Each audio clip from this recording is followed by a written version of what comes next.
A preguiça é uma doença da vontade que nos leva a negligenciar nossos deveres. Então você tem um dever a cumprir, você tem uma obrigação a cumprir, você tem uma tarefa a realizar, e de repente vem você não tem vontade de fazer aquilo. Só que até aí tudo bem, não ter vontade de fazer tudo bem, mas o que é a preguiça? Eu, em vez de ir contra a minha vontade de não fazer, eu falo, eu não vou fazer. Então pode ter gente até que mentiu para o patrão, estou doente, doente nada, doente de preguiça. Pode ter tido gente que um dia mentiu para o patrão porque estava com doença de preguiça, não conseguiu levantar da cama aquele dia e inventou desculpa, porque teve vontade de não ir trabalhar e inventou um resfriadinho, uma dorzinha, isso e aquilo que não era tão grave para não trabalhar. Preguiça. Eu tenho que estudar, é a minha obrigação estudar, só que eu não estou com vontade, e em vez de contrariar minha vontade, eu prefiro não estudar, prefiro ficar assistindo TV, prefiro ficar vendo celular, prefiro fazer outras coisas, e deixo a minha obrigação. Doença! Quantas vezes você entra na casa de algumas pessoas e está tudo revirado, parece que um tsunami passou por ali. As roupas estão todas fora do lugar, a louça desse tamanho, a casa está toda uma desordem. Ah, mas não tem gente morando nessa casa? Tem, o problema é que não estão com vontade de fazer a arrumação. Porque quando olha para a roupa, é tanta roupa para passar, vai amontoando. Eu olho para a roupa e eu não tenho vontade de passar, eu não tenho vontade de lavar. Eu olho para a louça, eu não tenho vontade de lavar, ainda mais nesse frio, e vai amontoando, e a gente vai deixando de fazer os nossos deveres. E às vezes ficamos em frente de um celular, de um computador, de um videogame, sendo que na minha casa eu não cumpri o meu dever. É uma doença. A doença da vontade. Vontade fraca, você não consegue contrariar a sua vontade. E hoje a coisa está terrível. Porque hoje em dia não significa mais que a pessoa saiu de casa para trabalhar, que ela está trabalhando. O infeliz ainda pode ter saído de casa para trabalhar e chega lá no trabalho e começa a fazer corpo mole ainda. Aí o patrão finge que está trabalhando. O patrão sai, Facebook, Instagram, e-mail, WhatsApp. O patrão chega,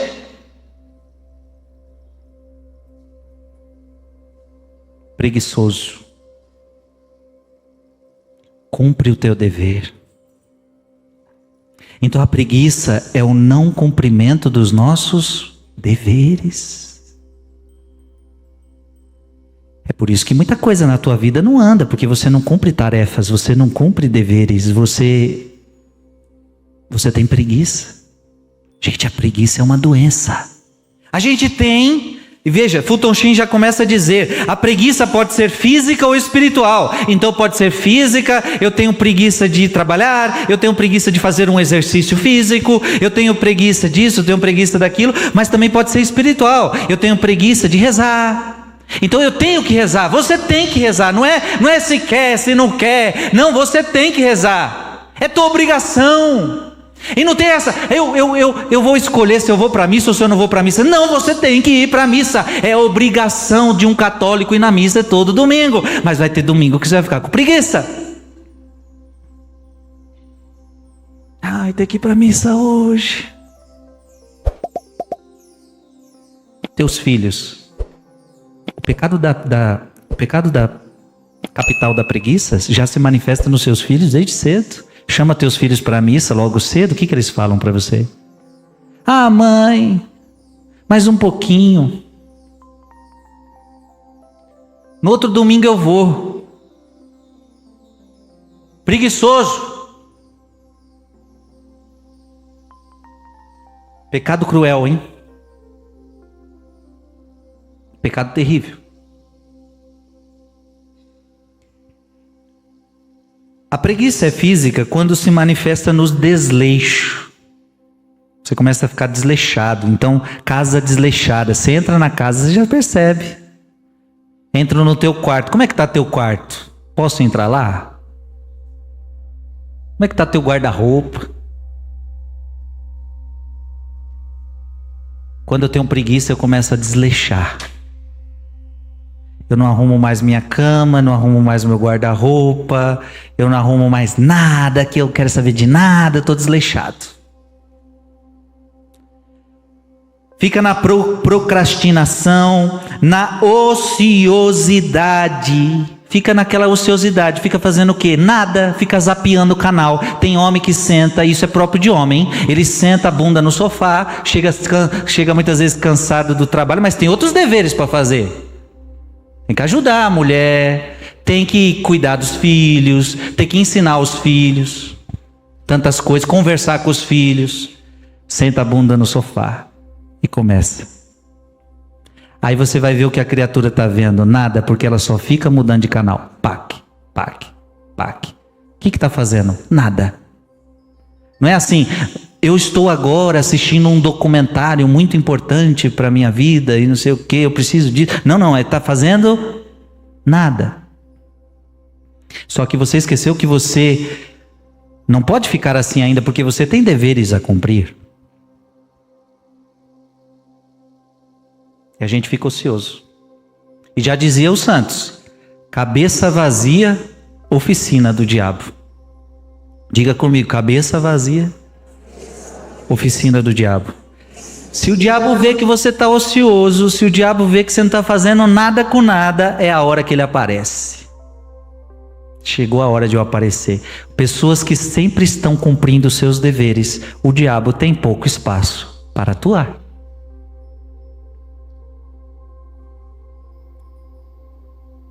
Vive na ociosidade, na debilidade, na indiferença, no desinteresse. Então é indiferente aos seus deveres, não tem interesse em fazer nada.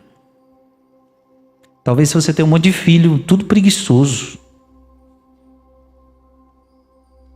E deixa eu falar uma coisa, posso? Às vezes quem faz um filho ficar preguiçoso são os próprios pais, que deixa o filhinho fazer tudo o que ele quer. E você vai criando um filhinho e uma filhinha preguiçosa. É ridículo pegar essas meninas de hoje em dia, não todas, mas muitas meninas de hoje em dia, com 17, com 18, com 20, já indo para um namoro, para um noivado, para um casamento. Você sabe fazer um arroz, filha? Sei não. Você sabe fazer um feijão? Não sei. O que você fez durante toda a sua adolescência? O que você fez durante toda a sua juventude? Não ajudou sua mãe a fazer um feijão? E digo isso para mulheres, digo isso para homens também. E olha, eu vou contar os meus pecados. Se tem um pecado que eu tive muito, tenho ainda, mas tive muito mais na minha adolescência, foi essa desgraça aqui. E eu vou contar os meus pecados. Então eu me lembro que ali a partir dos 11 anos de idade, 11 anos, a minha vida era o quê? Acordar muito tarde.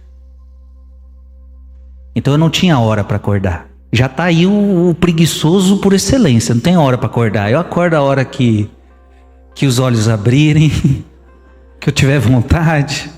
Então eu dormia tarde e acordava tarde. E aí, mamãe ia trabalhar, meu padrasto trabalhar. Então era só minha mãe, padrasto e eu. Eles iam trabalhar e eu ficava em casa. Ali com 11 anos, acordava tarde. Quando eu chegava na louça, eu já via que tinha louça, minha mamãe tinha saído correndo, já deixou até uma comidinha para mim. Olha, mamãe deixou até uma comidinha. Filho, tem isso, tem a carne, tem não sei o que, já deixou tudo preparado. Mas às vezes não deu tempo de lavar a louça. Aí o que eu fazia? Eu comia, eu sujava mais panela. Só que em vez de eu lavar a panela que eu sujava, em vez de lavar o prato que eu sujava, eu ia amontoando mais louça, mais louça. E o banheiro sujo, eu entrava naquele banheiro fedido, fazia mais xixi, mais cocô e nada mais. Se tem uma coisa que dói meu coração, é isso. É eu olhar para trás e ver esse sem vergonha que eu era. Sabe por quê? Porque mamãe todos os dias chegava cansada, minha mãe cabeleireira, dia todo em pé. Dia todo em pé. Ela chegava em casa e aí a janta, eu fazer janta, eu não. Isso eu estou falando de 11 até 14 anos, viu? De 11 até 14 anos. Eu fazer janta? Não. Então eu esperava a mamãe chegar cansada. E quando ela chegava, a louça estava desse tamanho. Eu sabia que ela ia brigar um pouquinho, aí eu ouvia as brigas dela. Pronto. Todo dia era assim. Um preguiçoso dentro de casa. Se eu continuasse nessa preguiça, eu nunca podia ser padre. Se eu continuasse nessa preguiça lascada, eu nunca chegaria ao sacerdócio. Preguiça. Custa lavar uma louça, você está em casa o dia todo, custa ajudar, cumpre os teus deveres. O preguiçoso é indiferente. Tem louça para lavar? Tem banheiro para lavar? E fica transferindo para os outros. Isso é o outro que tem que fazer, não fui eu que sujei, não fui eu que... E vai transferindo.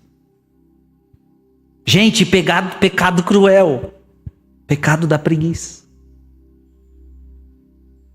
Oh Deus. É espiritual, a preguiça é espiritual quando se mostra indiferente ao aperfeiçoamento do caráter, desgosto pelo espiritual. Então, é uma preguiça espiritual quando você não gosta do que é espiritual, quando você faz aglomeração apressada de devoções, você reza com muita pressa, que você quer que acabe tudo logo. Preguiça, está com preguiça de rezar devagar, com calma, com tranquilidade. Tibieza, você não tem mais vontade, está tíbio, está seco. Incapacidade de cultivar novas virtudes. Você não tem capacidade de cultivar virtudes, porque virtudes dá trabalho para adquirir. Ser um homem virtuoso é trabalhoso. Então eu tenho preguiça. Não quero saber de adquirir virtudes. A descrição clássica dos efeitos da preguiça encontra-se no livro de Provérbios. Provérbios capítulo 24, versículo de 30 a 34. Perto da terra do preguiçoso eu passei, junto à vinha de um homem insensato. Eis que por toda parte cresciam abrolhos, urtigas cobriam o solo, o muro de pedra estava por terra. Vendo isso, refleti, daquilo que havia visto, tirei esta lição: um pouco de sono, um pouco de torpor, um pouco cruzando as mãos para descansar, e virá a indigência como um vagabundo, e a miséria como um homem armado. De tal indiferença para com os deveres, nosso Senhor falou no Apocalipse: mas como és morno, nem frio nem quente, eu vou vomitar você. A vida e os ensinamentos de nosso Senhor não dão apoio ao homem preguiçoso. Eu não sei se Fulton Sheen vai falar aqui, mas Paulo vai dizer que Paulo descobriu que tinha um monte de preguiçoso na sua comunidade. Aí ele mandou um recado. Paulo foi forte. E chegou nos ouvidos de Paulo: Paulo, você não sabe de uma. Tem um monte de gente aqui que não quer trabalhar mais não. Só quer rezar. Estão dizendo aí que Jesus vai voltar. E se Jesus vai voltar, para que trabalhar? Porque na igreja primitiva é assim: Jesus está voltando, Jesus está voltando. E eles falam: se Jesus está voltando, vamos parar de trabalhar. Vamos só rezar. Aí Paulo recebeu o WhatsApp. Aí ele mandou um áudio no WhatsApp. Avisa todo mundo aí. Eu estou dizendo que quem não quer trabalhar também não vai comer.